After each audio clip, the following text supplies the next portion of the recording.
ঢাকার হযরত শাহজালাল আন্তর্জাতিক বিমানবন্দরের কার্গো কমপ্লেক্সে গত শনিবার ভয়াবহ অগ্নিকাণ্ডে বাংলাদেশের পোশাক ও ওষুধ শিল্পে বড় ধরনের ধাক্কা লেগেছে।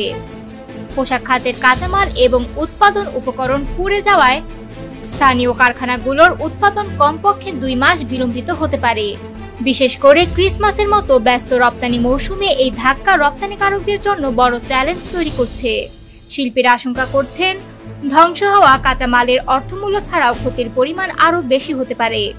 অনেক প্রতিষ্ঠান হয়তো দ্রুত পণ্য পাঠাতে ব্যয়বহুল বিমানপথে চালান করতে বাধ্য হবে। আবার কেউ কেউ দেরি পুষিয়ে নিতে ক্রেতাদের ছাড়ও দিতে পারে, যার ফলে মুনাফা কমবে।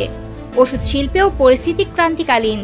স্কয়ার ফার্মাসিউটিক্যালস লিমিটেড জানিয়েছে, বিমানবন্দরের আগুনে অন্তত 8 কোটি টাকার কাঁচামাল ও যন্ত্রপাতি পুড়ে গেছে। এসব আবার আমদানি করতে সময় লাগবে 7 থেকে 8 মাস।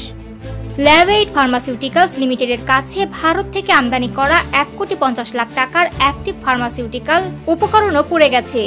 পুনরায় আমদানি করতে ব্যাংক ঋণ নিতে হবে, ফলে খরচ আরও বাড়বে। বাংলাদেশ টেক্সটাইল মিলস অ্যাসোসিয়েশনের সভাপতি শওকত আজিজ রাসেল বলেছেন, আন্তর্জাতিক ব্র্যান্ডগুলো উদ্বিগ্ন হয়ে পড়েছে। আমাদের টেক্সটাইল ও গার্মেন্টস খাত লক্ষ্যবস্তু হয়ে যাচ্ছে। বাপি মহাসচিব ডক্টর মোহাম্মদ জাকির হোসেন জানিয়েছেন, শীর্ষ 45টি ফার্মাসিউটিক্যাল কোম্পানির প্রায় 200 কোটি টাকার কাঁচামাল ধ্বংস হয়েছে। সামগ্রিক ক্ষতির পরিমাণ 4000 কোটি টাকা পর্যন্ত পৌঁছাতে পারে।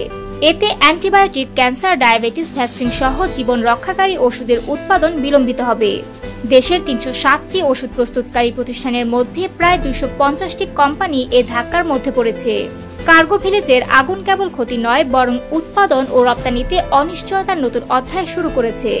বিশেষ করে সংবেদনশীল ওষুধের কাঁচামাল পুনরায় আনা সময় সাপেক্ষ এবং জটিল, যা সামগ্রিকভাবে দেশের অর্থনীতিতে প্রভাব ফেলবে।